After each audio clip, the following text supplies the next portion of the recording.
Hello and welcome to Was It Good, the most unserious, serious literary podcast on the internet. My name is Sid. And my name is Rowan. And we're two silly geese. At our day jobs, we study literature professionally as PhD students. Join us in the pond as we use our decade of serious schooling to give you the silliest rundown on literary adaptations. Ever wondered what the best version of Pride and Prejudice is? Want to sound well-read at your next dinner party? We're here to help as the premier goose-themed literary podcast with only correct takes. You'll never be left wondering, was it good?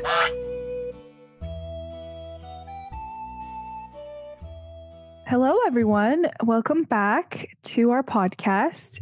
If you notice that we sound different or that some of our background music sounds different, we actually switched from unnamed podcast editing software 1 to unnamed podcast editing software 2. So be patient with us as we navigate some of the changes that have come along on the technical side of things. Well, be patient with Rowan because I am simply here. I don't do the tech stuff. I'm sorry. Sid is our personality hire. It's true. I'm so funny and charming, but I am not good at computer stuff. And Rowan is very good at computer stuff. And I'm not so funny and charming. You always need both. But for new listeners, my name is Rowan. I use they, them pronouns. I am a fan fiction reader and writer, former writer, much like Dante. My sun sign, I identify with the Hozier self-titled album. And my rising sign, I identify with the Unreal Unearth album. And my name is Sid. I use she, her pronouns. I'm half a Catholic, a Virgil sun, and a classical literature apologist rising. So the theme of this episode is a bit of a new territory for Was It Good? We are examining Dante Alighieri's famous epic poem, The Divine Comedy, specifically the Inferno section. And where the adaptation text we're looking at is Irish recording artist Hozier's third studio album, Unreal Unearth. We are both huge Hozier fans. We have matching Hozier tattoos. It's true. We do have matching Hozier tattoos, but not in a weird way, in a cool way. Yeah, no, they're really cool. You guys can't see them, but we have received 10 out of 10 on the cool rating from many fans. Of our work. Off the charts cool, actually. So yeah. So let's get started as always with our pond parameters or the structure of the episode. So for today, the pond is currently located in the City of Desolation, and the water may or may not be made of boiling blood. For the second half, the pond is located somewhere in the Irish countryside, which is much nicer and much less on fire. As we previously mentioned, this episode will be examining Irish recording artist Hozier's third studio album, Unreal Unearth, which is often framed as being inspired by Dante Alighieri's epic first third of his divine comedy, the Inferno, often referred to as simply Dante's Inferno, because it's, I guess, his own personal hell. So this month, our episode will look a little different than usual. Generally, we have a segment called Context Corner, and that's where we give brief synopses of both the original text and the adaptation text, so our listeners can receive a bit of context before we dig into analysis. But this time, because we're dealing with two really different forms, a musical album which doesn't have a firm narrative and an epic poem which has such a firm narrative, we won't be doing that today. But what we are going to do is give you a very detailed synopsis of the original text, which is Dante's Inferno, and then we'll launch into our analysis of the adaptation, which is Unreal Unearth by Hozier. As always, spoilers abound, so proceed with caution, all ye who enter here. We'll also have a brief note that this text, Dante's Inferno, has so much narrative, one might even say too much, that we had to split this episode into two parts. So the first part is going to be dealing with what is known as Upper Hell. So basically the first half of the poem and the first half of the album. And then we'll regroup on next month's episode to get the epic conclusion. Our next segment is actually going to be a brand new segment. It's called What's Going On? And that's because What's going on? What's going on? We don't know, mostly. We're going to find out together, I think. We're descending together regardless. We are. Virgil and who's Dante? I think we're both Virgil. I think we're both Virgil. And the listeners are Dante. Yeah, because everyone has a crush on us. And that's legally true. And that's legally true. So in our new segment, What's Going On, we will first be talking a little bit about adaptation, since this is such a different text. So what is adaptation? What's the line between inspiration and adaptation? We'll talk a little bit about that. And then we're going to get into a song-by-song breakdown where we look at each song on the Hozier album, the original Dante references, and how Hozier is using those references plus other sources of inspiration to create his own narrative in the album.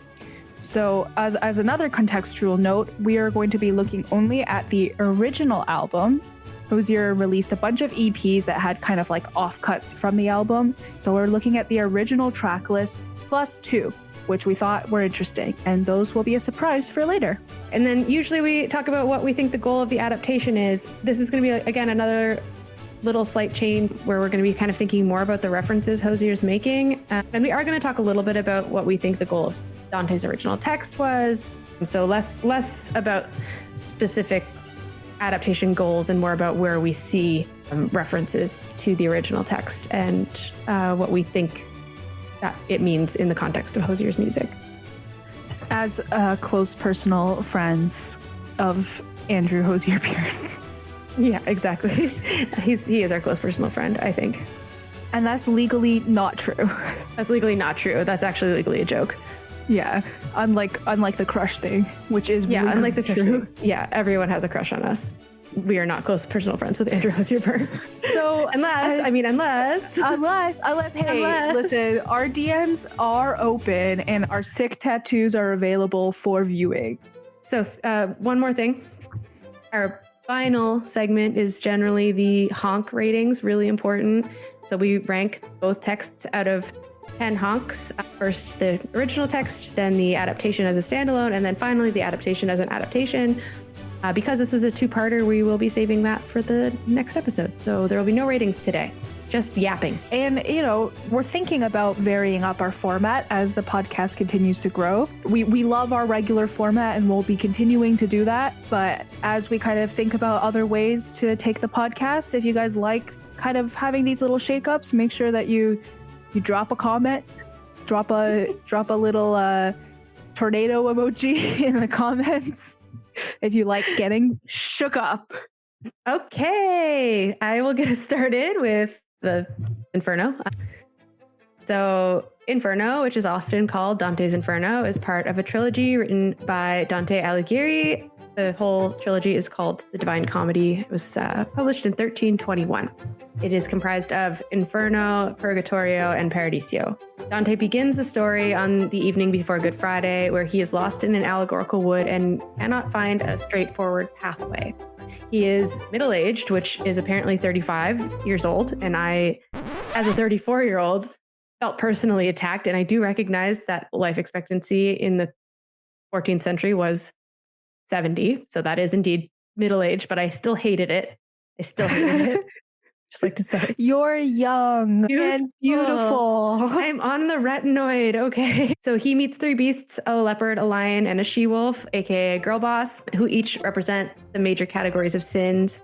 The wolf represents incontinence, which is the inability to control one's appetite. The lion is violence and bestiality. The leopard is fraud and malice. Dante sees the beast and is like, absolutely not, and tries to turn back the way he came, but then is approached by Virgil, the Roman poet, who wrote the Aeneid, for those who are unsure which Roman poet Virgil is, who tells him that he is here to guide Dante through hell and purgatory at the behest of Beatrice, Dante's great love, whom he only met twice in real life. She was married to someone else.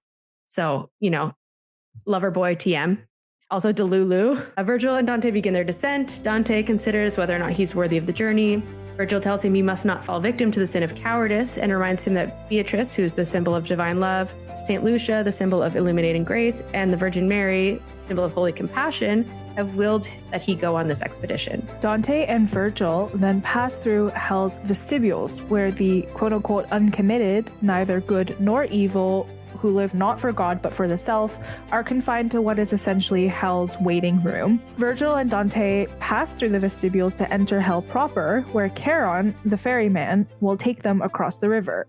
Charon's not super happy about this because Dante's not dead, but Virgil is like, I have a permission slip from the manager, aka Beatrice. So they enter and move into the first circle, Limbo.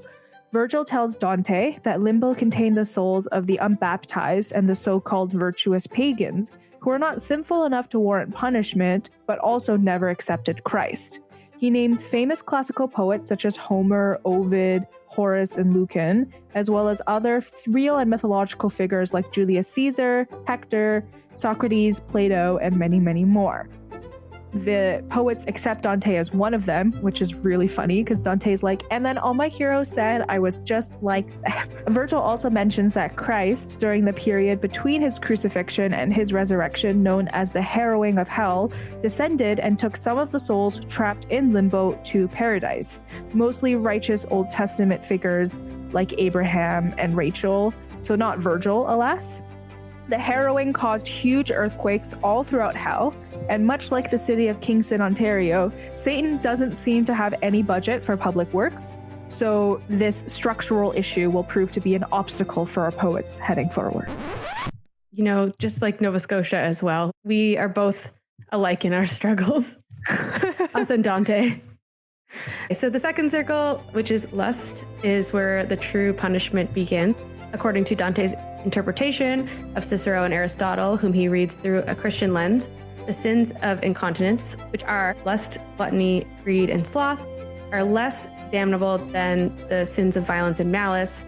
This is because incontinence is directly connected to the animal biological appetites of humanity, where violence and fraud are related to the abuse of the human faculty of reason, which is a much more serious crime. The punishment for the lustful is to exist in a dark, infernal hurricane that never rests. Dante once again lists people he sees there, including Paris of Troy, Achilles, Tristan of the Tristan and Isolde myth, Cleopatra, and Dido. He is moved to compassion by a woman named Francesca da Rimini, whose husband murdered her after discovering her affair with his brother. Francesca describes her affair as a result of reading the tale of Lancelot and Guinevere, another famous Ashley Madison couple, and says, "This one who ne'er from me shall be divided kissed me, and that day no further did we read therein," so implying that they got up to other activities, I would say. Dante swoons from pity, which is once again so lover boy, soft boy coded of him.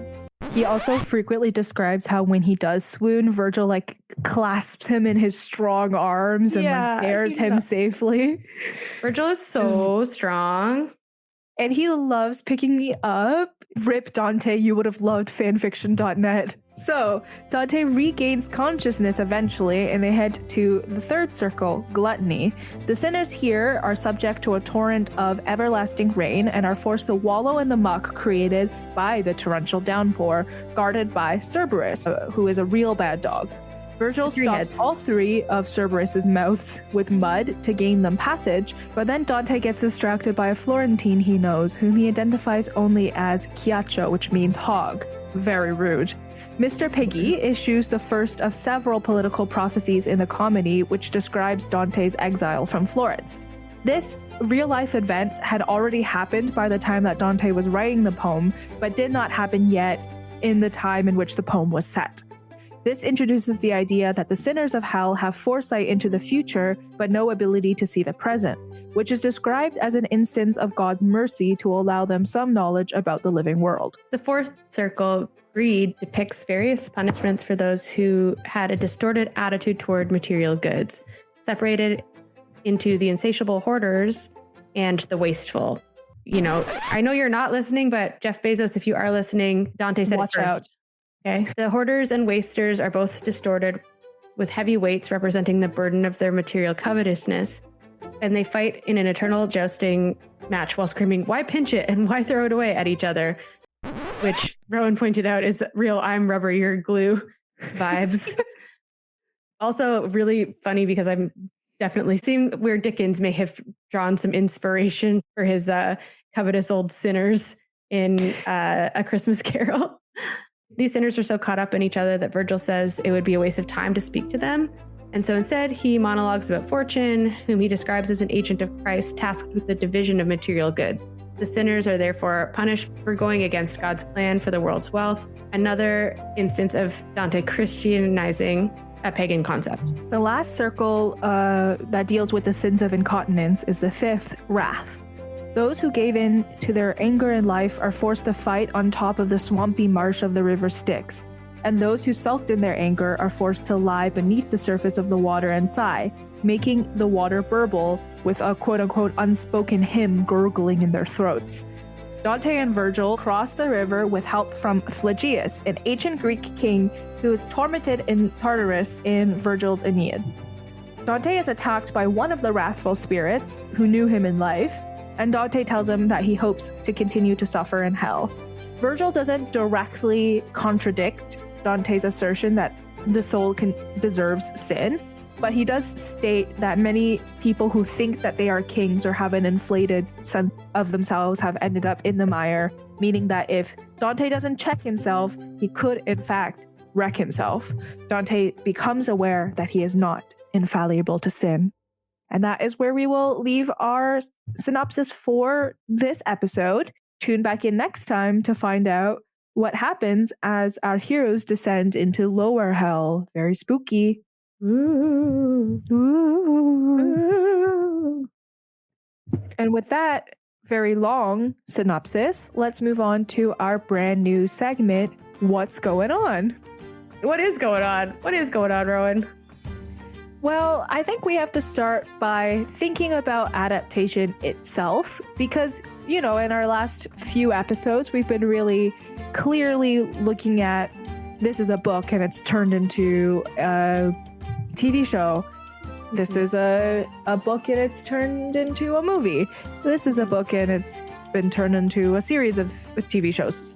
Mm-hmm. That was the same thing twice. But This one is, it's riding the line a little bit. Like at one point does something become such a loose adaptation that it's no longer even an adaptation? Mm-hmm. Yeah. And I think before we can get too far into the weeds with that question, maybe we can establish what has been largely agreed upon to be a definition for adaptation. So as a society, we've come to accept that adaptation is the end product of altering the form of an established piece of media. So taking a novel and turning it into a movie, for example. But I think we can maybe get a little bit more expansive than that, especially in the context of this episode. So what do you think? Yeah, I think that we have been really looking at traditional adaptations so far, but in thinking about additions and omissions, what changed, what's the same, we're also thinking about adaptation as an act of reception and interpretation. So really thinking about the adapter's specific vision and their goal for the work, and how in changing the form, they're better reflecting their own sense of artistry. So I think, we can also think about other forms of adaptation, like abridging a novel to make it more appropriate for a different reading public, for instance. Like I had a lot of abridged versions of classic novels that were abridged for children to take out some of the more, salacious elements of, for instance, Huckleberry Finn. And even thinking about adaptation as a creative endeavor, right? Like being able to think of taking someone else's text and using your interpretation as a creative jumping off point. When we talked about The Haunting of Hill House, Mike Flanagan's miniseries, it's an adaptation that has taken a lot of liberties with the actual text, but it still maintains the themes that the text is working with. So even though a lot of the text itself has been altered, enough of it remains the same that we could call it an adaptation. But then there's also the argument to be made that everything is an adaptation because we're always adapting our own personal interpretations of life and events in the world around us, nature, and turning it into art. So, at what point does inspiration and an adaptation begin? Mm-hmm. And I think that when we're looking at this album, in particular. We also talked about another album briefly when we looked at Charlie XCX's companion album to Wuthering Heights in our last episode. I think when we're making such a drastic change into it's not a non-narrative form, an album, but it is a more loose narrative. It's more lyrical. And so I think that just because it doesn't preserve plot elements doesn't mean that it's not still approaching the theme and spirit of the text and using that to inform sound design on the album. And that's the same thing as when we think about how Mike Flanagan drew descriptions of colors and descriptions of buildings into his show from Jackson's original novel. So I think that the fact that there's less of a narrative is what throws people off when they're thinking about certain things as adaptation. But I feel like here it was a good. We're less concerned with a strict limitation of what text we can look at and more vibes based, shall we say. Yeah, I mean, this is a vibes-based economy on Was It Good? The Pond is very vibes-based. And, I don't know that we can ever fully answer what an adaptation is, but that's kind of one of the great delights of pondering these sorts of things, because we can really resist the rigidity in choosing what text we want to explore. And even though we are correct all the time in our decisions on whether or not something is good, we actually aren't the judge or jury in that regard. But it is really fun to think about. We are just silly little geese splashing around in a pond. And we invite you to come and splash around with us as we move forward into our song by song breakdown. So we're trying to map here the different circles of hell as depicted in the Inferno onto the different songs on Hozier's album. We actually have the benefit in discussing someone who is a musical artist is that we have the benefit of things like Apple Music behind the song or other interviews where he really explicitly states from an artist's perspective what his goal was in making certain decisions on the album. So there's it's less speculation on our part and more almost journalism. And I think that's a really exciting direction for the podcast too, because we can also make judgments on, does that come across, or do we see something else in it? Because as we know, creatives and artists have their own goals for things, but reader reception is also very valid. And whatever we take from art is important and correct in its own way. Yeah, almost like its own adaptation, one could say. Almost. So, as we mentioned up top, we are going to go through the original album from DeSelby Part 1 all the way to Who We Are Today with the addition of Too Sweet.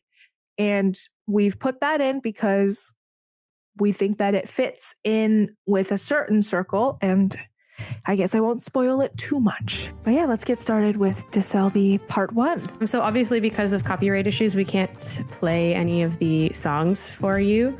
So if you have access to any music streaming service, or if you want to buy the CD or whatever, familiarize yourself with the album. It's really beautiful. I mean, even though Hozier is our close personal friend, he actually did not license our podcast to use his music. No.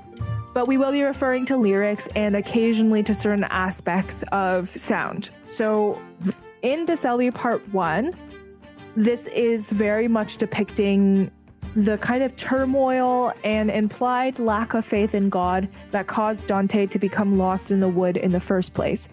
And this original diversion is, depicts in a kind of oblique way in the original text a kind of brush with sin, and especially a brush with non-belief in God in a very sanitized kind of way. He's not going to come right out and say it, but there's a reason why he ends up so close to hell and why he meets the three beasts. It's because he's not, doing well. Famously, he is coveting someone's wife.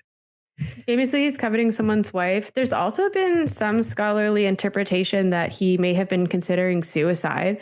So it's a really dark beginning. And DeSelby Part 1, though I wouldn't say it's quite as dark as the potential for contemplating suicide on Dante's part. It's certainly conveying this kind of sense of personal loss, beginning in the dark when the world is asleep, but also kind of conveying that the speaker is waiting for the world to be asleep. So there is almost a comfort taken in the dark in this regard. Dante is kind of seeking absolution, I guess, in the wood, or in the very least, he's seeking some kind of answer. And it seems that Hozier's speaker is seeking something similar. Yeah, very much so. And the other major reference on this track and De Selby Part 2 is Flann O'Brien's novel The Third Policeman, in which De Selby is a character who is a fictional philosopher who's very eccentric. And in the tracks behind the song video, Hozier explains that he was viewing darkness as a space of connection. And just as Dante's being lost in the wood opens him up to this experience of no other living person gets this experience, right? Of actually seeing what happens afterwards and receiving certainty. It's almost like the antidote to a lack of faith, right? Is receiving the certainty. And so I think that is a form of connection in its own way. Yeah. And there's what I find really interesting about De Selby Part 1 too, is that there's almost a reference to Genesis, I think. In verse 3, he says, to the bliss of not knowing yourself, with all mirroring gone from the world. But then the human mind still wants to be filled with knowledge. And I kind of read that as the metaphor for the metaphor of the apple in the Garden of Eden. Which is, Dante is also seeking a kind of knowledge that most living beings shouldn't have, which is the knowledge of what happens in the afterlife. Mm-hmm. So it's very deeply tied together. And I will also point out that the track is very special because it ends with Hozier singing in Irish in the first time on one of his major studio records. And a line that is particularly interesting is the last two lines of De Selby Part 1 translate to, art is a transformation. It is a dark art or a black art. And so in this way, we have an opening that makes a thesis on the project's view on adaptation. So all of art is a transformation. Mm-hmm. I'm reading the idea of it being a dark art as dealing with the fact that art is a conduit for emotions that cannot otherwise be socially acceptable, including, Dante's decision to maybe pursue suicide in this time period in which that was not only criminalized, but like considered to be a social sin. Mm-hmm. A condemnable act. Mm-hmm. Mm-hmm. I also want to emphasize that language is itself a kind of adaptation. So Hozier stated that he chose to sing in Irish because there are things that can be expressed in that language that cannot be equally expressed in English. And Dante actually, a big motivation for his entire artistic career was wanting to elevate the vernacular. So at this time period, Italy is not unified. There's a bunch of city-states and they all speak different dialects of Latin. And Dante's Florentine dialect almost single-handedly became the basis of modern Italian because he chose to elevate it in making a major epic poem in the vernacular language. So he was rejecting kind of the domination of the high literary languages, which largely was formal Latin at the time. Mm-hmm. And so Hozier trying to reject, it's not the same as a language that has experienced colonization like Irish is, but he's also making an effort to reject the domination of a major literary language, which is English in this case, by injecting Irish into his discography. Mm-hmm. Yeah, and much like Dante in that regard too, it really makes us think about who these texts are accessible to in their creation and the role that translation plays in accessibility further down the road too. Because, as you said, Hozier notes that there are things that you can say in Gaelic that you can't say in English. And to make that text accessible to the English speaking world, you would lose a lot of the important parts of the lyrics. So as we continue to descend, we reach De Selby Part 2, which we're arguing depicts Virgil and Beatrice intervening on Dante and the oxymoron of expressing their holy love by giving him the dark task of entering hell. And so Hozier, a direct quote from him, part 1 ends in the Irish language. It's basically saying, you arrived at me like nightfall. Although you're a being of great lightness, I experience you like nighttime. It's the idea of, I don't know where you begin and I end. And part 2 explores that a bit lyrically. First of all, I just want to comment, it's insane to be like, yeah, it's basically saying you arrived to me like nightfall. That's not what people like say to each other. Yeah. So much love. Yeah, I don't know what they put in the water in whatever part of Ireland you're in, but not a normal thing to say to people in general. Like I generally just get a, hey, you're really hot and you up? And that's it. So, yeah, no, people aren't like, you arrived to me like nightfall. Yeah, you're a being of great lightness. Yeah, they're like, hey, it's 3 a.m. and I'm bored, actually. Some quotes from the second canto that deal with Virgil and Beatrice intervening on Dante. Virgil like chastises him and says, those 3 great ladies of high blessedness in heaven's court are keeping you in sight. I promise you great good is to come of this. And he's asking like, why do you not want to go on this trip? Mm-hmm. So again, there's high blessedness is occurring, but you have to go through hell. And so it's like you have to have faith that this is all going to turn out because it makes no sense. And then Dante says, lead on, there is one will between us two. Another thing people don't say to each other. And I think we should maybe talk a little bit too about the shift in tempo between De Selby Part 1 and Part 2. We really do leave the wood and, the inertia of De Selby Part 2 brings us into the trip. The trip has begun. Yeah. Whereas in De Selby Part 1, we're really kind of just like meditating on being lost. Yeah. And I feel like it also introduces the idea of obsession, which carries throughout the rest of the album. And I think Hozier is questioning obsession in a different way than Dante is, because lead on, there's one will between us two, pretty crazy level of devotion and obsession. But Dante, from where his cultural context is, delineates very firmly between the narrator Dante's positive devotion to, for instance, Virgil and Beatrice, and the obsessive behaviors that end up damning the sinners in lust. Hozier is looking at them less as 2 distinct things and more as maybe one morally neutral type of obsession.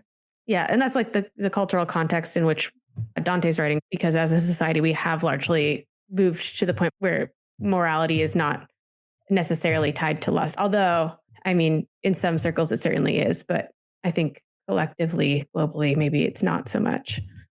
Yeah, and it's also the religious aspect where in a more secular society, there's less expectation of such intense devotion. A faithful person's relationship to their God is one of complete and utter devotion, and that doesn't really exist in secular society.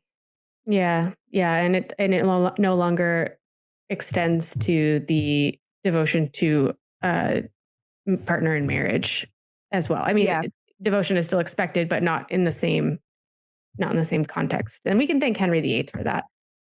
Small W, small W, the smallest tiny. little quiet, like just a whisper of a W on that one. And I mean, there's a lot more to it than just that, but he got the ball rolling on the separation of the marriage and church. So it's interesting looking at how obsession is a clear obsession of both artists, but that the cultural shifts that have happened in the intervening centuries have created very different perspectives. And then we proceed from there into the vestibules of hell with First Time. Yeah, which is, I mean, lyrically, one of my favorite songs ever written by Hozier. It's so beautiful. But yeah, I mean, it really is taking place in limbo. I think Hozier described it as the limbo of transformation, where you are not who you were, but you are not who you will become either. He's essentially thinking about the beauty of life cycles and, who we are when we've left part of ourselves behind and haven't yet become who we're becoming. I think that there's also something to be said about the unique punishment that faces the souls in limbo in Dante's universe, where you've lived a virtuous life, but you lived before Christ. And so you never are able to enter paradise just because of that. And so it's the idea of transformation of society. Like Christ's coming was so definitive that everything that you were has suddenly shifted in moral value after you've already died. And there's nothing that you can do about it.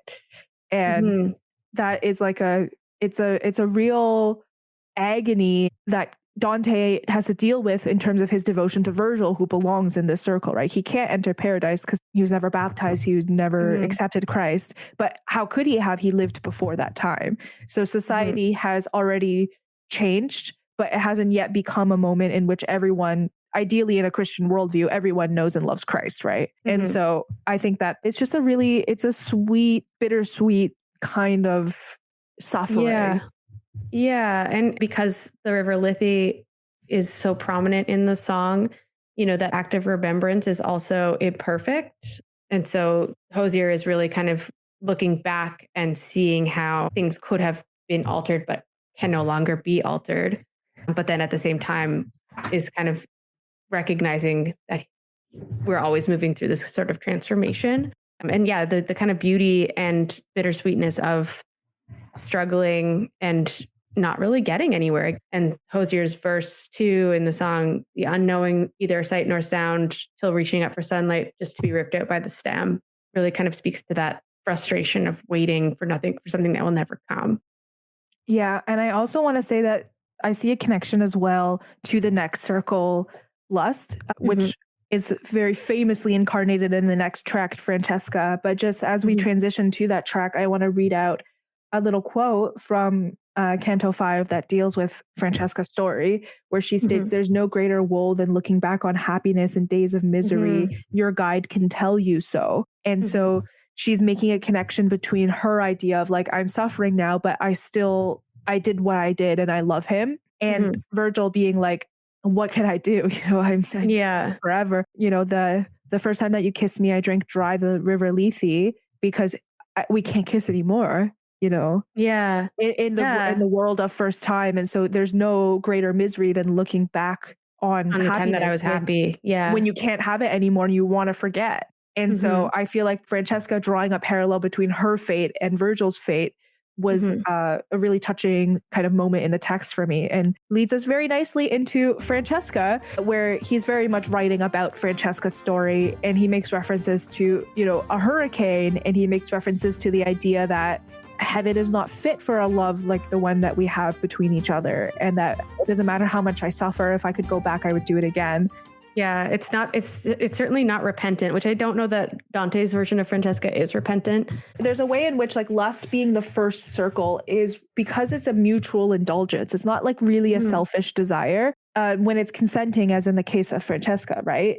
It's like, I want to receive pleasure from you, but I also want to give pleasure to you. So it's not inherently kind of like a selfish desire. And so I think that Dante actually takes quite a kind look on this specific type of sin in comparison to, murdering your family, murdering your wife. And I feel like that aligns with like, heaven's not fit for a love like you and I. I don't need to be there because I accept the consequences and I would rather be here. Yes. Lyrically, it's not a super complex song either. It's really just kind of, it's repetitive, but not in a bad way. And I will also say that I feel like when it comes to songs, you kind of have to balance, is there going to be a complex melody and complex vocals or complex lyrics? Kind of have to pick, because if it's all complex, then it becomes obtuse and also impossible to perform. Yeah. Imagine being on stage being like, oh, fuck, I can't believe I wrote this. That's so stupid. So moving on to Icarian. He loves a little wordplay, and I love that for him. And I think that lack of moderation in love is like a big theme in this novel, but especially in this novel. It's a big theme in the album. I'm so sorry. Yeah, that's okay. It's a big theme in the album, but I think it's also quite front-loaded because we're dealing with the circle of lust here, which in Canto 5 is described as, the souls condemned to bear these punishments are carnal sinners of lust so strong they let it master reason and good sense. And, this narrator in Icarian, definitely lets it master reason and good sense. He's like, I'll die, I guess.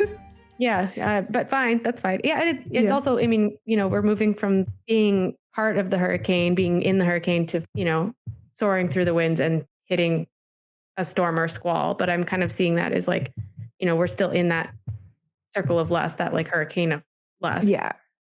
And I think that the narrator who inhabits the kind of Icarian persona is so enamored with a lover, or maybe with just the experience of danger itself, like it might not be a person, that it overwhelms his ability to preserve his own life, quote unquote. If anything could fall at all, it's the world that falls away from me, not me. Like, I'm not the one doing the falling. I'm correct and the world is wrong. And that, is really reflecting classical myth, like the story of Daedalus and Icarus, which Dante also, this is a joint reference pool that Hozier and Dante are both drawing from. And I think that you're exactly right. It describes almost maybe what Francesca and her lover were experiencing before the fall. It's also giving Dante's Delulu as well, like his love of Beatrice. Like he's like, he's like, I am in love with this woman. And she's like, who is this guy? I don't even know him. Your Honor, I don't know him. That Kiki Palmer meme where she's like, I've never seen this man before. Sorry to this man. Yeah, I'm sorry to this man. I've never seen this man before. Yeah, absolutely. And as you pointed out, the intertextual elements in Inferno and in many of Hozier's albums, honestly, Hozier also does love a name drop. But yeah, really dealing with hubris, but not just like Icarus's hubris is that he thinks he can go so high, but Daedalus' hubris is that he thinks he can make humans fly at all. And he's really kind of the one responsible for the death of his son. So it's interesting too to think of it in the context of who's being harmed on the periphery. Because we never find out about Francesca's lover either. And Dante was like, I love a girl boss. Her story. Her story. God is a woman. So after this song, we kind of do leave the circle of lust behind a little bit, and we move next into avarice and gluttony, which are the preoccupations of the next 3 tracks that we're going to be talking about. The next one up is Eat Your Young. Yeah, Rowan and I went to a Hozier concert in September, and I was like, man, if we're close enough to the stage, I want to bring a poster that says, does Eat Your Young reference Jonathan Swift's A Modest Proposal? And Hozier does note that he's unsure if he intentionally referenced A Modest Proposal because it's such a cultural landmark in Ireland that it's just hangs there. And A Modest Proposal kind of mocks the unfettered greed of the upper classes by arguing that the rich already consume the poor by stealing their labor and their lands. And so it's a satirical essay that is advocating for the poor Irish to sell their children to the rich to be cannibalized. It is using the metaphor of cannibalization to point out the unrestrained consumption of the upper classes in Ireland at the time. In Hozier's song, the tempo, it makes it feel like it has the same levity as satire. I also feel like he's chewing some scenery with this wordplay. Like, it's very on the nose, and the rhymes are also a little bit less complex than he normally does. And I feel like that is a form of humor within Hozier's world. And he specifically is thinking about the quote unquote gun debate, right? Where your young are literally being eaten alive by gun violence because of the massive industry that is surrounding arms and weaponry. And so that was his particular preoccupation while writing the song. This was released as one of the first singles in the promotion lead up to the release of the full album. And there were people who were really confused and didn't understand the satire. And they were like, this is demonic. Yeah. And I feel like that really leads us into thinking about the song that I have paired with Eat Your Young, which is Too Sweet, which was his single that came after the full release of the album and became by far the runaway, breakaway hit. I think even of his career, like that's the song that people know him for. It's no longer Take Me to Church. It's Too Sweet. And I think that Too Sweet is dealing with the conflict between the hoarders and the wasters in the circle of gluttony, because we have a narrator, I aim low. I'm not trying to be good. I famously, I take my whiskey neat. I'm not interested in like healthy living or whatever. But we also have a critique of the person he's speaking to. Like, you treat your mouth as if it's Heaven's Gate. The rest of you, like you're the TSA. That's someone who's self-important, right? It's like, myself is so holy that it can't possibly be sullied by fun or joy. And so it's a tension between two extremes. And it's funny too that this was the most radio-friendly hit on the album and the most consumed song. If we think it's about consumption. Yeah, it's about consumption, but it's also, there's a metafictional conflict between, Hozier, the indie darling, and Hozier, the pop star, of like their fans who want to hoard and gatekeep his niche status to kind of collect clout. And then there are fans who kind of waste the intricacies of his music, who don't understand, for instance, what Eat Your Young is about, and just want to like jam out to an easy pop friendly hit. And I feel like that is really at play in this song, not within the song itself, but also just in the way that it was received and consumed. Yeah. It's interesting too for me that he's writing this song about sweetness and someone being too sweet. And it's about gluttony in the sense that he's resorting to this kind of baseness, but all of the things he's avoiding are things that normally would be sort of associated with gluttony, like sweetness, anything kind of hedonistic, especially in terms of food. Like drinking black coffee is actually not that gluttonous. It's like kind of the opposite. And it's austere. It's austere. Yeah. Yeah. I feel like that connects back to my point of like, there's the hoarders and the wasters, where you're too rich for me, or you're too sweet for me because you're so concerned with hoarding. Like, I'm a waster, right? I waste my time, whatever. I go to bed at 3, but you're hoarding these elements of healthy living. She's the one who's too sweet because she's also not approaching this in a moderate way. It's like another extreme. Yeah, they're like on the opposite ends of that binary. The TSA line is so funny to me. People were like, it's corny, it's cheesy. I'm like, I think it's hilarious personally. It is very funny. Yeah, it is funny that this, again, kind of coming back to that idea of it being the most consumed of his songs. I feel like I could not open TikTok without seeing someone using that as a sound on whatever video they're doing. And I got to the point where I actually hated it. It was too sweet for me, in fact. So moving on to one of my personal favorite songs on the album, Damage Gets Done.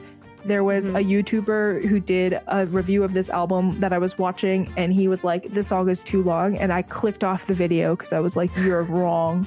This song I can't trust anything you say. Yeah, this song could be 3 minutes longer. I don't care. Yeah, and Brandi Carlile. Who doesn't love Brandi Carlile? A beautiful, like, the way that their voices sound together is like, I feel like I ascend. Like, it's just so sonically beautiful. And I think that this two voices, again, is also kind of discussing the dialectic between the hoarders and the wasters in the circle of greed, because it's a song about how this is not how the damage gets done.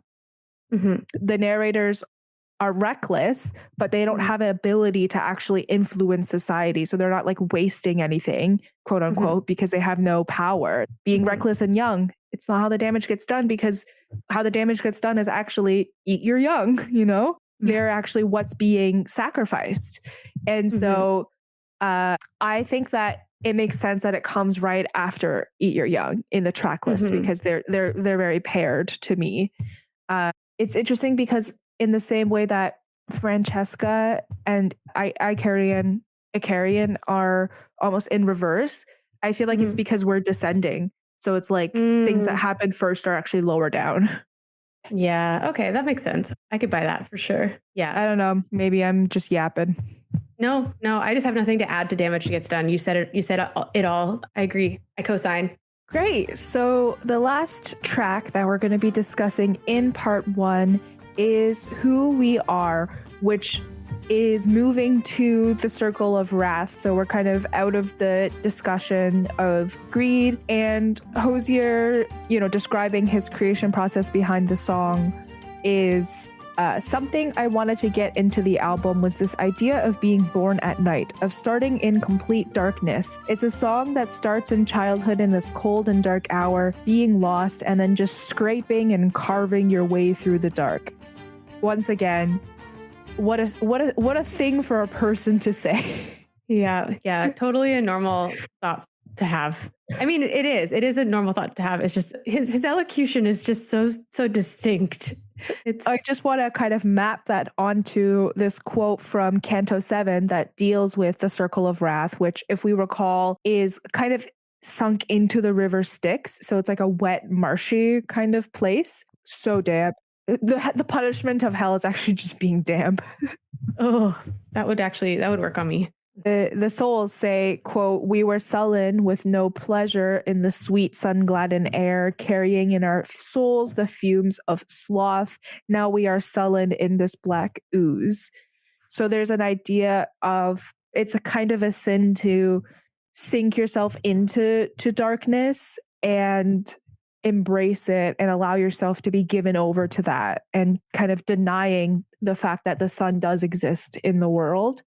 Mm-hmm. And I think that Hozier's reinterpretation of this kind of points maybe towards systemic issues where wrath is a little bit more justified because the system doesn't really leave people with other choices. So there's a quote from the song, "You and I burned out our steam chasing someone else's dream," kind of pointing towards the same criticism of capitalism that happens where the sweet sun-gladdened air is not guaranteed to you. Your whole world is kind of mire, and so it becomes more reasonable to linger in it, and that becomes quote unquote who we are.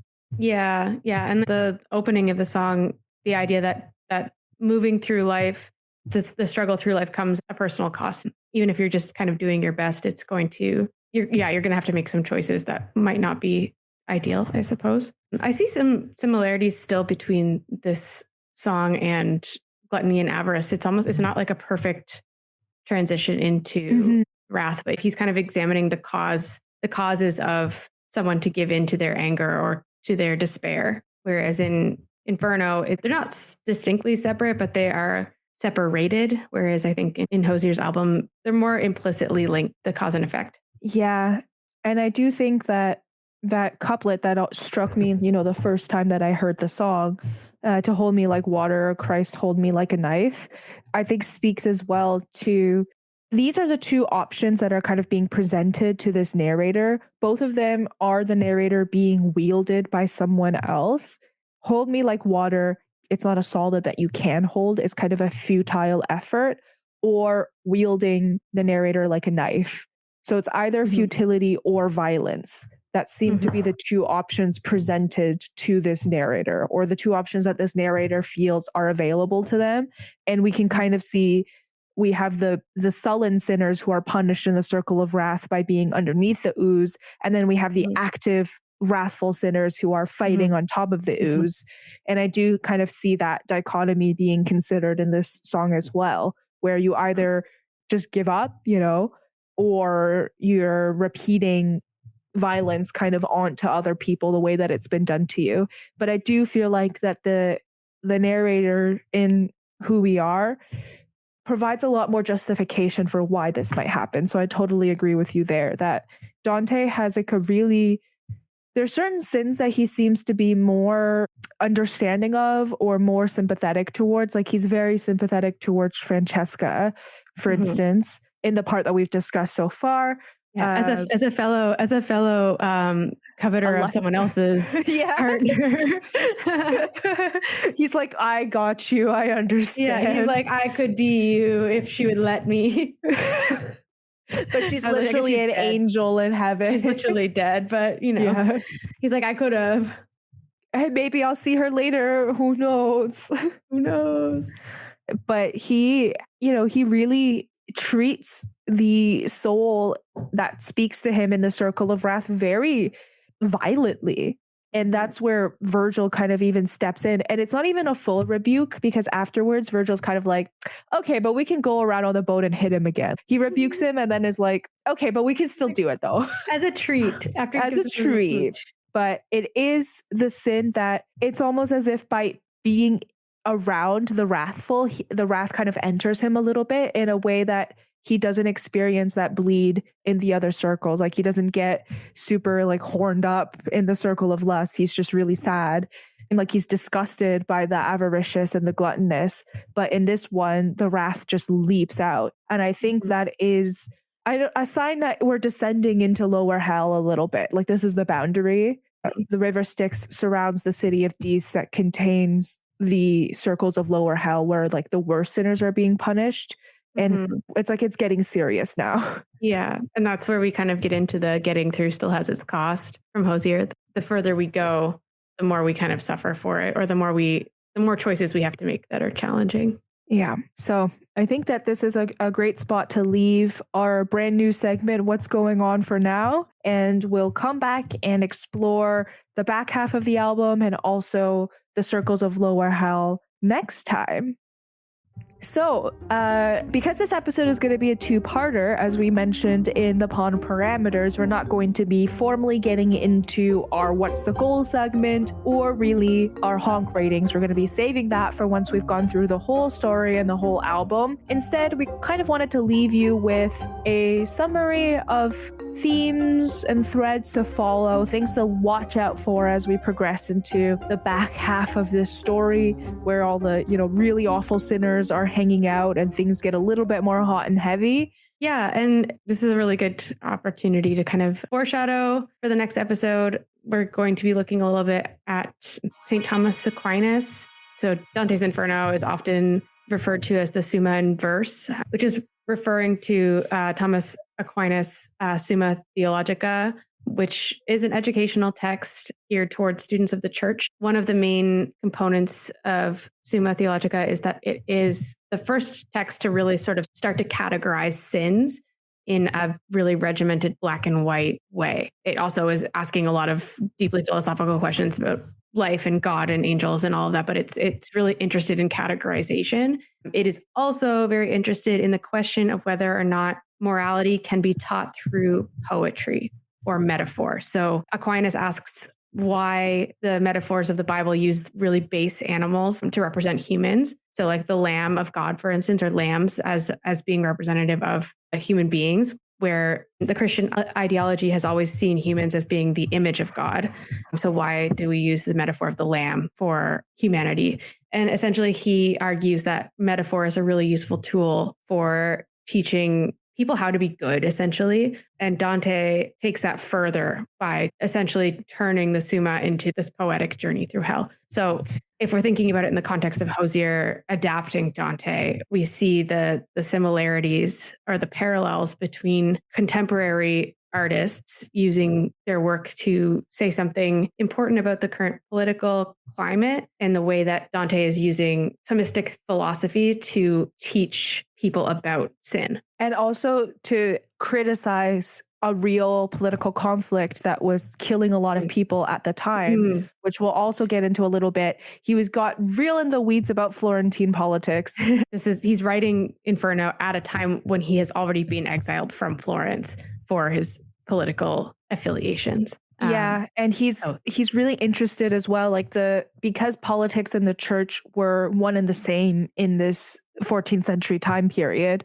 He's really interested in, well, he was a huge enemy of Pope Boniface VIII, his top op, hashtag top op. Yeah, even the guy from the Circle of Wrath can't match Boniface.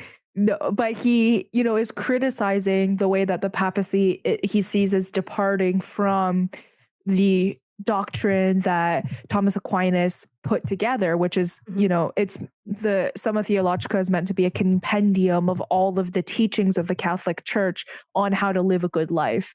So he's also criticizing the corruption that he sees in, I think it was the Avignon papacy crisis that was happening around this time, or like was the result of this conflict maybe later down the line. Any medieval I'm not up on my papacy scandals. I'm so sorry. At either way, this created a major social crisis in terms of, the political structure of this society. Really important too, Aquinas was writing not that close to the fall of Rome for sure, but he was really influenced by Augustine, who was writing some of the first major Christian theological philosophy, I guess, was Augustine. And Aquinas was really inspired by and really influenced by Augustine. Augustine was very interested in Aristotelian ethics and philosophy. So it's like, it makes sense that this is all kind of trickling down into Dante's work as well. Yeah, the way that people lived religion in the time period is not the way that our modern secular society reflects it. And so that's, something to keep in mind as well, of how important it was to the basic social life of every single person. Yeah. And, thinking about how it's designed to educate people who are going to be part of the church, and the people who are going to be part of the church who are then going to educate the masses. So it's like, it is a really, really integral part of the structure of society. And so I am sorry to leave you all on this cliffhanger as we wait to enter the city of Dis in lower hell. Will they make it? Who knows? Who's to say? Spooky. That brings us to the end of our show. Thanks for splashing around in the pond with us today. Don't forget to follow us on Instagram at wasitgood.pod and to subscribe to us wherever you get your podcasts. If you could leave us a review, that would also be really helpful, and we would really appreciate it. Until next time, stay silly, and we'll see you back in the pond soon.